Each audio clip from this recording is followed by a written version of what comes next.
বিশ্বকাপের আগে একটা বড় জয় ব্রাজিল জাতীয় দলকে অনেক বেশি আত্মবিশ্বাসী করে তুলবে, এটা সত্য। কিন্তু স্কোরবোর্ডে 6টা গোল দেখার পরে আপনি যদি খুশিতে আত্মহারা হয়ে আকাশে ওড়া শুরু করে দেন, তাহলে আপনার অবস্থা কেমন হতে পারে জানেন?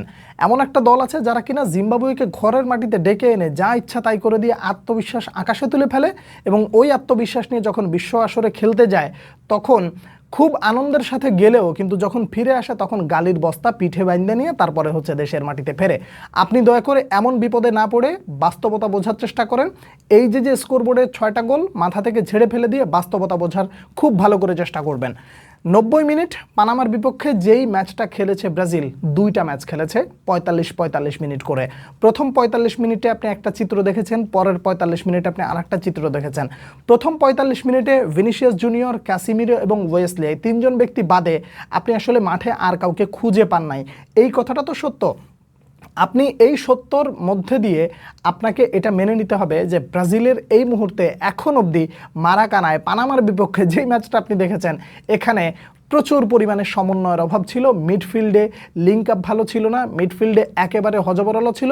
সব থেকে বেশি জঘন্য বিষয় সেটা হলো প্রতিপক্ষ যখন কাউন্টার অ্যাটাকে আসে তখন প্লেয়াররা নিচে নেমে নিজেদেরকে ডিফেন্ড করার জন্য অলসতা করছিল। মনে রাখবেন, বিশ্ব আসরে যদি অলসতা চেপে ধরে তাহলে আপনার অবস্থা কেমন হতে পারে? ঠিক বাংলা প্রবাদের মতো, অলসতা বড় ভূত, কাঁধে যার চাপে সাধের জীবন তার কাটে পরিতাপে।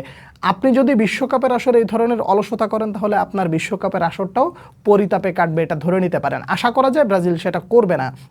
এখন প্লেয়ার বাই প্লেয়ার যদি বলি তাহলে এই ভিডিওটা অনেক বড় হয়ে যাবে। শুধুমাত্র পজিশন ভিত্তিক বলি, ডিফেন্স লাইনে আপনি প্রথম হাফে যাদেরকে দেখেছেন, ব্রেমার এবং লিও পেরেইরা, এই দুইজনকে আপনি পছন্দ করবেন না, কিন্তু এই দুইজনের বিকল্প বা শুরুর একাদশে যারা থাকবে তারা যখন স্কোয়াডে যুক্ত হয়ে যাবে তখন আপনি অনেকটা তৃপ্ত হবেন, এটা আশা করা যায়। কিন্তু ব্যাকআপ হিসেবে লিও পেরেইরা কতটা যৌক্তিক ব্যক্তি, এই প্রশ্ন যদি এই মুহূর্তে করা হয় তাহলে এটার উত্তর খুঁজে পাওয়া যাবে না, কেননা স্কোয়াড ঘোষণা হয়ে গেছে। পরিবর্তন এখন ইনজুরি ছাড়া খুব একটা সহজে হবে কিনা এটা নিয়ে সন্দেহ আছে, বা নাই বললেই চলে। মিডফিল্ডে যেই সমস্যাটা প্রথম হাফে দেখা গেছে, এইটা সেকেন্ড হাফে যখন আপনি শিফট করেছেন তখন কিছুটা সমাধান পাওয়া গেছে। কেন?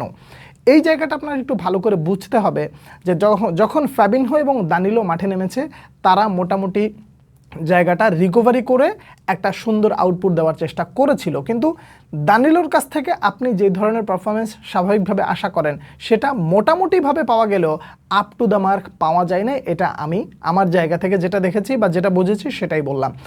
আপনাকে যদি এখন ভুল ধরার কথা বলি যে সমন্বয়ের অভাব, এইটা নিয়ে অনেক কথা বলা যাবে, কিন্তু পার্ট বাই পার্ট ব্যক্তির জায়গা থেকে যদি বলি, ওয়েসলের খেলা দেখে আপনার কাছে কেমন লেগেছে? খুব ভালো লেগেছে না? দেখুন, ওয়েসলের খেলা দেখে আপনার যতটা ভালো লেগেছে, এই ভালো লাগার পেছনে একটা অন্যরকম বাস্তবতা আছে, যেই বাস্তবতাটা আপনার এখন ভালো করে বুঝতে হবে। নাম্বার 1, যখন আপনি ওভারল্যাপ করে চলে যাচ্ছেন উপরে, ফরওয়ার্ডে আপনি সহযোগিতা করার জন্য যাচ্ছেন, খুব ভালো খেলেছেন। আপনার খেলা দেখে যারা মনে করেন যে মোটামুটি গোল ফুটবল মানেই যারা শুধুমাত্র গোল মনে করে, খালি জেতাটাই মনে করে, তাদের কাছে আপনি খুব বেশি বাহবা পাবেন। কিন্তু প্রকৃতপক্ষে বিশ্ব আসরে ওয়েসলের মতন একজন খেলোয়াড় দলের জন্য ক্ষতিকর হইতে পারে। কেন জানেন? ওয়েসলেকে আমি প্রথম হাফে যখন দেখলাম তিনি ফরওয়ার্ডদের সহযোগিতা করার জন্য অ্যাটাকের দিকে ছুটে যাচ্ছেন, অ্যাটাক করছেন, কিন্তু নিচে নেমে আসছেন না। কাউন্টার অ্যাটাকের সময় তাকে খুব বেশি একটা খুঁজে পাওয়া যাচ্ছে না। তাকে হেল্প করেছে কে? হেনরিকে খুব বেশি হেল্প করেছে। তো এই যে হেল্পিং হ্যান্ড সে না হয় করলো, কিন্তু আপনার তো যথাসময় আবার ফিরে আসতে হবে, সেটা তো আপনি ফিরে আসেন নাই। যে কারণে প্রতিপক্ষে যদি মনে করেন যে কিলিয়ান এমবাপে, ওলিসে, কাভারাতকেরিয়ার মতন এরকম স্পিডি কেউ থাকে, তাহলে আপনি ভালো করে মনে রাখবেন ওয়েসলে আপনার এই একটা জায়গা দিয়ে খুব বেশি ক্ষতি করে ফেলবে প্রতিপক্ষ। যে কারণে ওয়েসলেকে আমি সবসময় বলবো, প্রতিপক্ষ যদি মোটামুটি হয় তাহলে ঠিক আছে, অফেন্সিভ ফুটবলের যদি প্রয়োজন হয় তাহলে ঠিক আছে, কিন্তু ডিফেন্সিভলি যদি বলেন তাহলে ওয়েসলেকে আমি আপ টু দ্য মার্ক বলবো না। বরঞ্চ সেকেন্ড হাফে ইবানেজ নেমে যে ব্লকগুলো করেছে, যে ক্লিয়ারেন্সগুলো করেছে, সেটা আমার কাছে যথেষ্ট পরিমাণে পরিপাটি মনে হয়েছে। প্রথম হাফে আপনি নাম্বার 9 হিসেবে যাকে দেখেছেন ম্যাথিউস কুনিয়া, তার কাছ থেকে আসলে আপনি কতটা আউটপুট পেয়েছেন এইটুকু 45 মিনিট দিয়ে তাকে জাজ করা যাবে না। ইংলিশ প্রিমিয়ার লিগে নিজেকে প্রমাণ করার আর বাকি রাখেন নাই, তার উপরেই মোটামুটি ভরসা থাকবে, এটা সত্য। কিন্তু সেকেন্ড হাফে এসে ইগোর থিয়াগো যেই ধরনের মোটামুটি প্রেসিং দেখিয়েছে সেটা আপনি অনেকটা তৃপ্ত হবেন আশা করা যায়।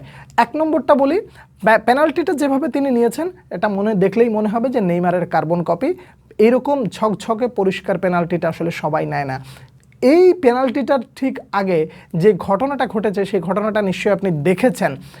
গোলকিপারকে প্রেস করেছে, গোলকিপার ভুল করেছে, রায়ানের কাছে বল এসেছে, রায়ান একটা অসাধারণ গোল করেছে। 19 বছর বয়সের একটা ছেলে এই যে গোলটা করেছে, এই গোলের ক্রেডিটটা শুধুমাত্র রায়ানের না, বরং বলবো একজন নাম্বার 9 হিসেবে তার যেই দায়িত্বটা ছিল সেটা ইগোর থিয়াগো ভালোভাবে পালন করেছে।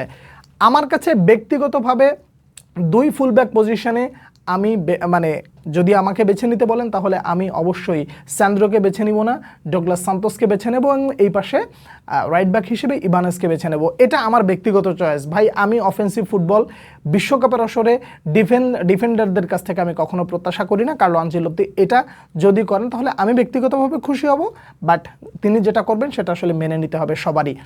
গোল অনেক হয়েছে, কিন্তু সমন্বয়ের জায়গা থেকে নিয়ে শুরু করে দলের বোঝাপড়া প্রথম হাফে যেমন ছিল, এই জায়গাটা নিয়ে আপনি ওয়ার্ল্ড কাপে যদি থ্রু করেন তাহলে আপনার জন্য কষ্টসাধ্য হইতে পারে। সেকেন্ড হাফে যে মানে বন্ডিংটা ছিল সেই বন্ডিংটা নিঃসন্দেহে আপনার কাছে ভালো লাগবে, এটা স্বাভাবিক। তবে এটা একদম সূচনা লগ্ন থেকে মানে ম্যাচের শুরু থেকে নিয়ে শেষ পর্যন্ত যদি আপনি ধরে রাখতে পারেন এবং এই ধরনের আউটপুট দিতে পারেন তখন একটা ভালো কিছু হইতে পারে। দেখুন, মিডফিল্ড যদি ঠিক থাকে, ডিফেন্স যদি ঠিক থাকে তাহলে আপনি টুর্নামেন্টে টিকবেন। আর যদি এই দুইটা জায়গায় একেবারে হজবরল যা না তাই হয়ে যায় তাহলে সেখান থেকে আপনি আর বেঁচে ফিরতে পারবেন না বা আপনি টুর্নামেন্ট জিততে পারবেন না। কার্লো আনচেলত্তির উপরে ভরসা করা যায়। ডাগআউটে যেহেতু তার ছেলে ডেভিড আনচেলত্তি বসে আছেন, তিনি সঠিক সিদ্ধান্তগুলো কার্লো আনচেলত্তিকে দিয়ে নেওয়াবেন, এটা আমি ব্যক্তিগতভাবে বিশ্বাস করি। ক্লাব ফুটবলে যেমনটা দেখেছি সেটাই আমার কাছে মনে হচ্ছে। একটা ভালো বার্তা দিয়ে শেষ করতে চাই, সেটা হলো ভিনিসিয়াস জুনিয়রকে নিয়ে মোটামুটি এতদিন ধরে যে কথাটা ছিল ব্রাজিল জাতীয় দলে আসলে খুব বেশি কিছু করতে পারে না, এবার মনে হচ্ছে যে কার্লো আনচেলত্তি তার প্রিয় ছাত্রকে মোটামুটি একটা ভালো রাস্তা দেখাতে পারবেন, এটা মনে হচ্ছে। তার কারণ কার্লো আনচেলত্তি আগেই বলেছিলেন যে Vinicius junior one of the best খেলোয়াড়, আমি মানে তার মতন একজন খেলোয়াড়কে পেয়ে আমি সত্যি গর্বিত।